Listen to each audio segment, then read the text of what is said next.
Mga idol at kabayan, China muling gumagawa ng mga artificial island sa isang reef na sakop ng ating exclusive economic zone. Philippine Coast Guard agad na pinadala ang pinakamalaking patrol vessel upang pigilan ang masamang balak ng China. Pinadala ng Philippine Coast Guard ang isa sa mga pinakamalaki nilang barko na BRP Teresa Magbanua na isang multipurpose patrol vessel matapos ang napaulat na bagong reclamation na isinasagawa ng China sa lugar.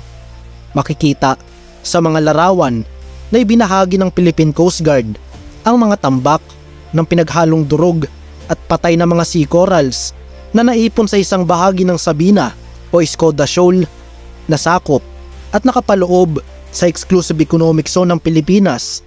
May layo lamang ang nasabing shoal o bahura sa Palawan sa layong 248 kilometers pasok sa exclusive economic zone ng Pilipinas. Namataan din sa Escoda o Sabina Shoal ang nasa 30 Chinese Maritime Militia, 3 Chinese Coast Guard, 3 vessel ng People's Liberation Army Navy at mga research vessel. Tanda ito na may ginagawang illegal na reclamation ng China sa lugar dahil sa dami ng mga namataang Chinese vessel.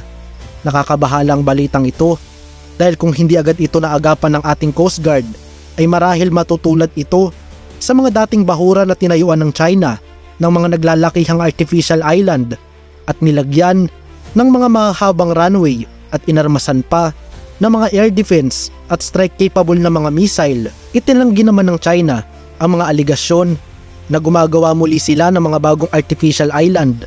Ayon sa isang Chinese state media, isang malaking kasinungalingan daw ang binibintang ng Pilipinas at lalo lamang daw nito pinalalaki ang isyu ng agawan ng teritoryo sa South China Sea.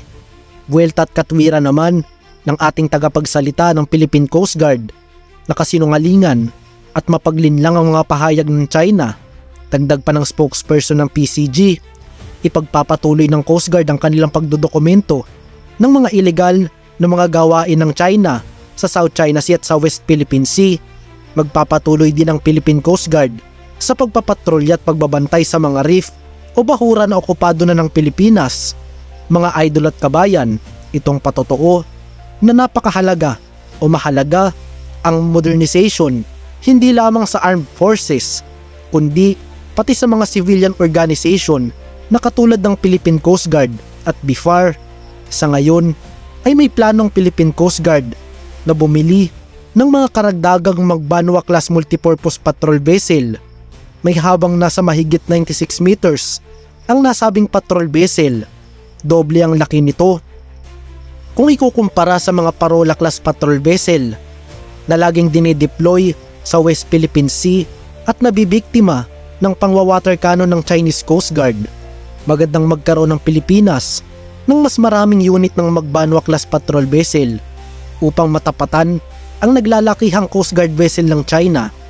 At ito pang aking natitiyak mga kapatid at kabayan na paniguradong magdadalawang isip ang China na gamitin ang kanilang mga water cannon dahil sa laki at haba ng mga patrol ship na ito ng Pilipinas na gawa mula sa bansang Japan. Bukod sa modernization ng Philippine Coast Guard, dapat ay patuloy din ang modernization ng ating hukbong sandatahan. Sa ngayon ay may 2 missile frigate ang Philippine Navy na aktibo sa serbisyo, samantalang inaasahan ang pagdating ng una sa 2 corvette na order ng Pilipinas sa taong 2025 at sa taong 2028 naman ang dating ng una sa 6 na offshore patrol vessel na binili ng Pilipinas mula sa bansang South Korea na nasa ilalim pa ng Horizon 2 ng AFP Modernization Program. Sa ngayon ay wala pang bagong plano o order ng mga warship ang Philippine Navy. Subalit ayon sa mga balitang ating nakakalap, nakafocus na ang Horizon 3 ng AFP Modernization Program para sa pagbili ng mga defense equipment na para sa Philippine Navy at para sa Philippine Air Force. Nakafocus ang bagong Horizon 3 sa tinatawag na Archipelago Defense o isang defense strategy kung paano ipagtatanggol ng Pilipinas at mga kaalyado nito ang mga teritoryong sakop ng ating bansa. Sa ngayon, importante na mas lumakas palalong presensya ng Philippine Coast Guard sa mga reef o bahura na okupado ng Pilipinas dahil baka maulit ang ginawa ng China noong taong 2013 hanggang 2015 sa panahon ni dating Pangulong Aquino nang okupahin ng China ang ilan sa mga reef na sakop ng exclusive economic zone ng Pilipinas. Mangyayari lamang ang paglakas ng Coast Guard pati ng Armed Forces of the Philippines kung gagawing priority ng mga mangbabatas ang modernization at paglalaanan nito ng napakalaking pondo at hindi gaya ng ginagawa ng iba na inuuna lamang sarili nilang mga bulsa dahil gaya nga ng sabi ko sa ating mga last video na aking in-upload, hindi sa lahat ng pagkakataon maaaring gumana ang demokrasya o sa pamamagitan ng demokratikong solusyon maaaring pigilan ang ginagawa ng China.